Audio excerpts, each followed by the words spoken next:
Hola, mi nombre es David Casas, soy perteneciente al grado 01 y en el presente video voy a hablar con respecto a la teoría de Bradford Cannon y Philip Barr con respecto a cómo surgen los sentimientos y de dónde se originan.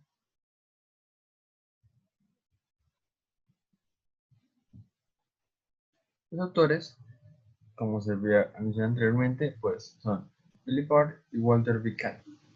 Philip Barr fue un psicólogo estadounidense graduado de Princeton y Harvard, y Cannon fue un psicólogo estadounidense graduado solamente en Harvard. Como se puede ver, que primero planteó la teoría fue Cannon, y Barr lo que hizo fue complementarla después de sus propios estudios. Pero antes de hablar con respecto a la teoría de estos, hay que contextualizarlos.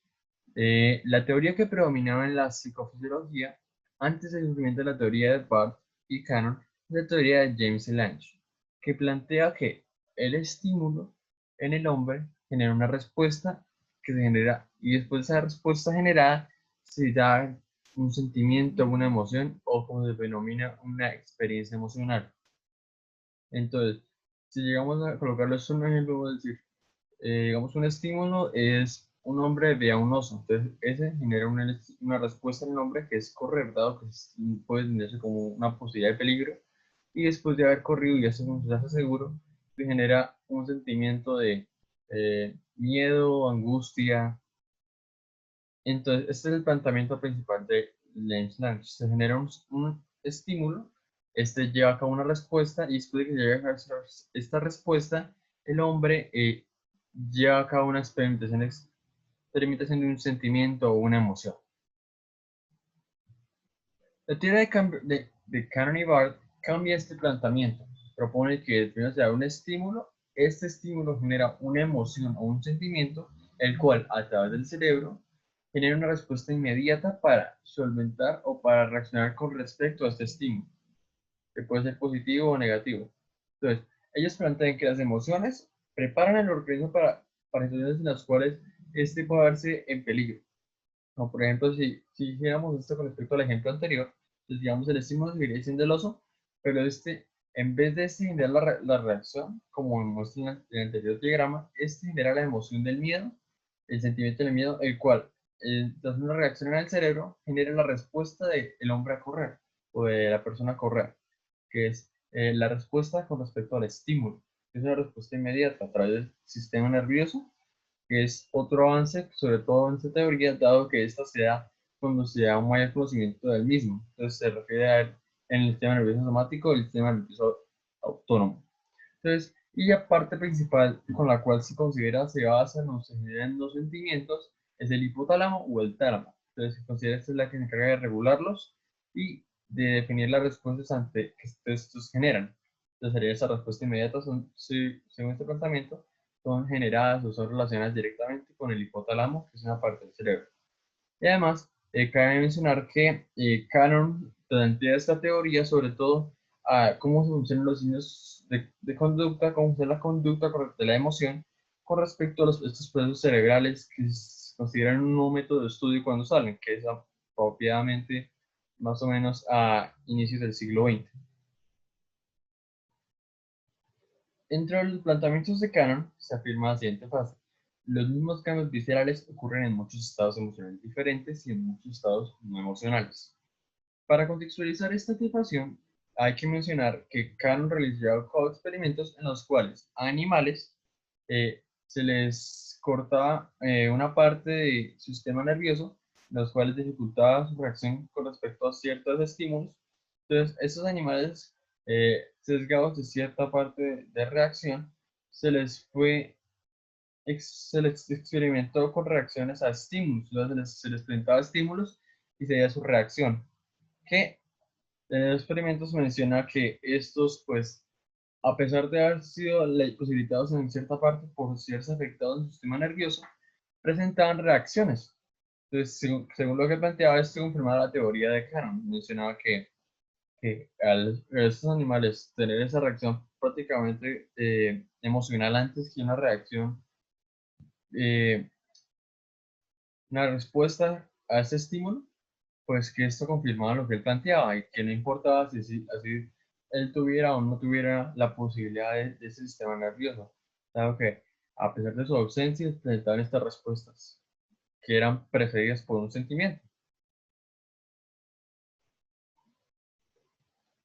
Para complementar lo que mencionaba anteriormente, voy a presentar el siguiente video, un video corto, de acuerdo a una repetición gráfica con respecto a lo que se ha mencionado de la teoría de Cannon y Barth.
Como se expresaba en el diagrama anterior, las notas positivas se muestra tal cual aquí. Entonces, el estímulo genera en el hombre la percepción de sí mismo y este lleva a cabo un sentimiento o una emoción, la cual se encarga de llevar a cabo a través del sistema nervioso una acción o una respuesta con respecto al estímulo inicial.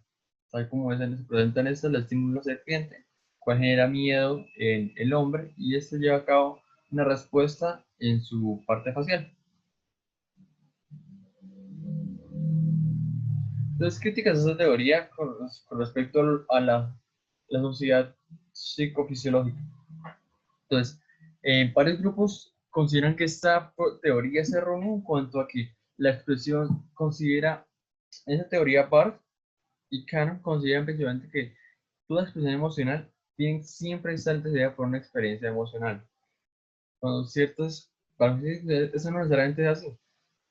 Por ejemplo, si una persona tiene una cara de triste, pero digamos puede ser feliz, o sea, puede estar feliz por alguna razón, ahí pues, se negaría la posibilidad de lo que presenta Park Cannon en su teoría, dado que se ve una contradicción entre el sentimiento y la respuesta que está en cuanto a el sistema nervioso generando cambios en la parte motriz de los músculos del ser humano y entre otros posibles ejemplos, pero algo similar a esta respuesta.